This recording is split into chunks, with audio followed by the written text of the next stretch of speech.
मणिपुर जैसे महत्वपूर्ण मुद्दे पर गृह मंत्री को अपना पक्ष न रखने दे। किस प्रकार की डेमोक्रेटिक व्यवस्था चाहते हैं माननीय? और क्या आप सोचते हो कि शोर शराबा कर आप मुझे चुप कर दोगे? आप चुप नहीं कर सकते हो।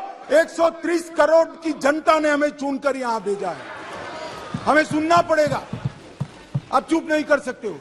मान्यवर, मैं आज बताना चाहता हूं और बड़ी संवेदना के साथ आपके माध्यम से इस देश के 130 करोड़ लोगों के सामने मणिपुर की हालिया हिंसा क्यों हुई है और क्या चल रहा है और सरकार ने क्या उपाय किए, ये भी बताना चाहता हूं। मान्यवर, मैं पास्ट में मणिपुर में क्या हुआ ये भी बताऊंगा।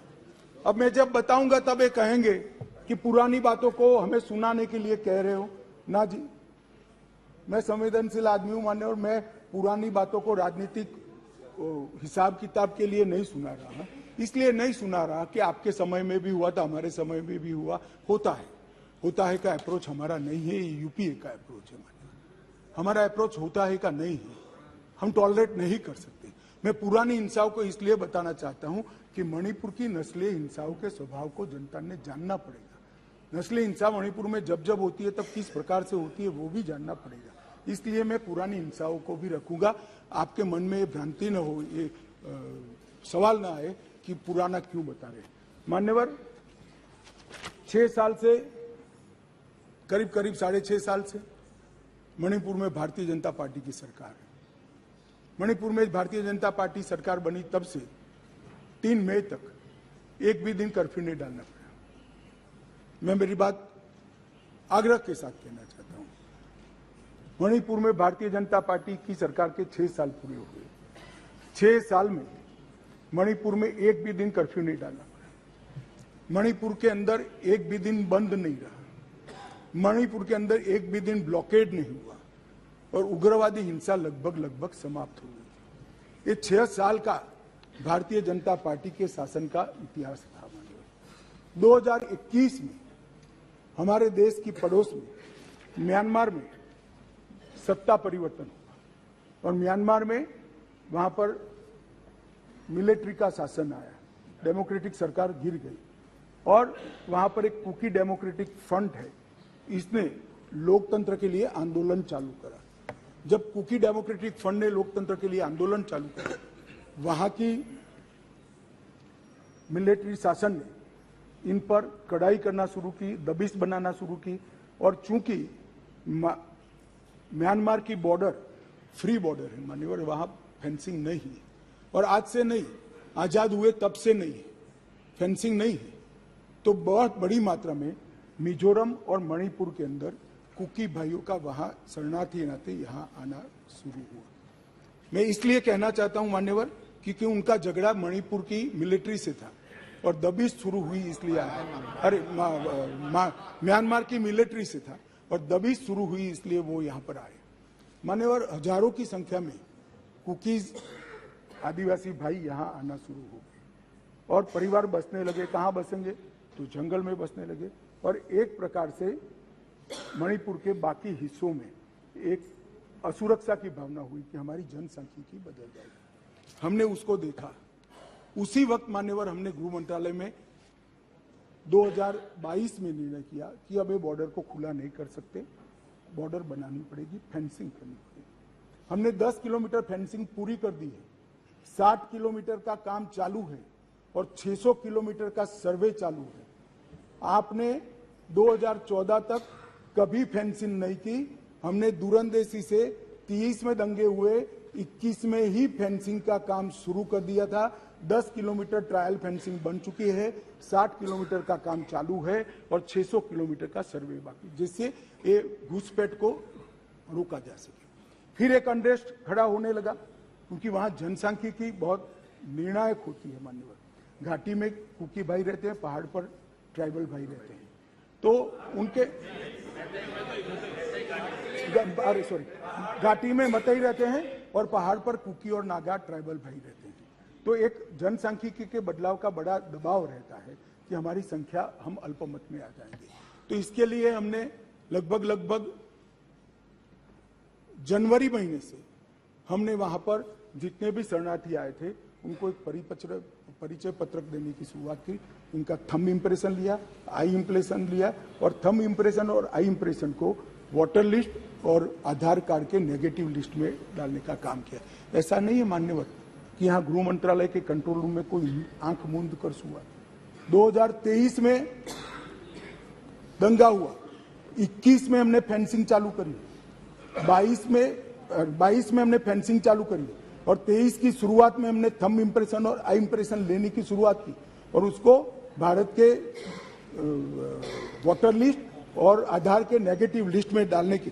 फिर भी ये जिस प्रकार से संख्या बढ़ती गई, एक असुरक्षा की भावना मतई लोगों में फैलती गई। मान्यवर ये जो वहां पर एक फ्री रेजिम है, नेपाल की तरह वहां पासपोर्ट नहीं चाहिए। अब ये मत कहना है कि हमने क्यों नहीं करा, 1968 से करा हुआ है भाई।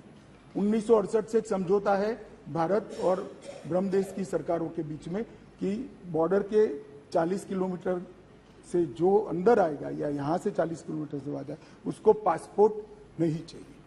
ये समझौता है, किसी को रोकना भी असंभव था। और इतने हजारों किलोमीटर की बॉर्डर में बाढ़ भी नहीं लगी थी, फेंसिंग भी नहीं थी, तो संख्या बढ़ती गई और असुरक्षा बढ़ती गई। इतने में एक अफवाह फैल गई 29 तारीख अप्रैल को कि 58 ये वसाहतें जो थी शरणार्थियों की, उसको गांव घोषित कर दिया गया। अब गांव घोषित करने की अफवाह से ही घाटी में बहुत बड़ा अनरेस्ट शुरू हुआ मान्यवर। और वो अनरेस्ट को भी हमने माइक वाली जीपे चलाई, बताया गया कि भाई कोई गांव घोषित नहीं हुआ है, मगर अफवाहें जब फैलती है तब फैलती है अविश्वास का वातावरण। और घोषित जंगल गांव घोषित किया, जंगल गांव घोषित किया, जो वसाहतें थी उसको, तो उनको लगा परमानेंट अब यही बस जाएंगे, तो एक अनरेस्ट खड़ा हुआ। उसके बाद में आग में तेल डालने का काम हाईकोर्ट मणिपुर के अप्रैल महीने में आए हुए एक फैसले ने कहा, जिसने सालों से पड़ी हुई एक लंबित पिटीशन को अचानक चलाया। अचानक चलाकर ना भारत सरकार के ट्राइबल आयोग को शपथ पत्र लिया, ना भारत सरकार के ट्राइबल डिपार्टमेंट का लिया, ना भारत सरकार के गृह मंत्रालय का लिया, ना मणिपुर सरकार का लिया, और अचानक ही कह दिया कि 29 अप्रैल के पहले इस मतई जाति को ट्राइबल घोषित कर दी गई।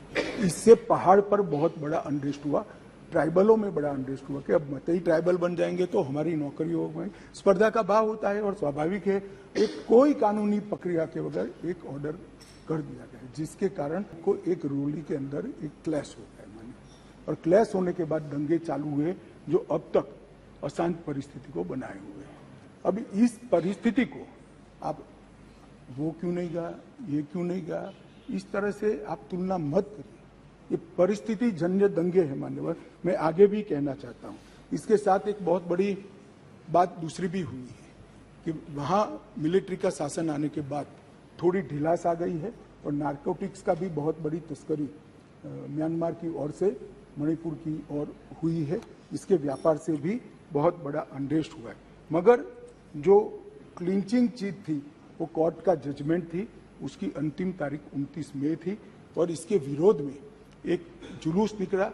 जुलूस में दोनों ग्रुपों के बीच में भिड़ंत हुई और देखते देखते घाटी में और पहाड़ पर दोनों जगह एक दूसरे पर हमले करना, हिंसा करना शुरू हो गया। मान्यवर, अब दो सवाल है कि हिंसा शुरू करने के बाद क्या किया, मैं उस पर बाद में जाता हूँ। इतनी ही शांति से बताऊंगा, कोई जरा भी मन में, मैं कोई किसी चीज से भागना नहीं चाहता, भागना मेरा स्वभाव ही नहीं है भाई, मैं किसी भी चीज से भागना नहीं। मगर मणिपुर की नस्लीय हिंसाओं के इतिहास को समझना पड़ेगा। 1993 में श्री पीवी नरसिम्हा राव जी प्रधानमंत्री थे, राजकुमार दोरेंद्र सिंह कांग्रेस के नेता मुख्यमंत्री थे और नागा कुकी संघर्ष हुआ। नागा कुकी भी नस्लीय हिंसा थी और उस वक्त 750 लोग मारे गए, 200 लोग घायल हुए, 45,000 लोग शरणार्थी थे और 1.5 साल तक ये हिंसा अविरत रूप से चलती रही। अब ये कहते हैं प्रधानमंत्री जी क्यों नहीं बोले, भाई 700 लोग मारे गए थे, 200 लोग घायल हुए, 45,000 लोग शरणार्थी बने। आपको मालूम है जवाब किसने दिया? मान्यवर, इनको मालूम है जवाब किसने दिया? MOS राजेश पायलट। और ये मुझे नहीं बोलने देते। मान्यवर, इतनी जघन्य घटना हुई।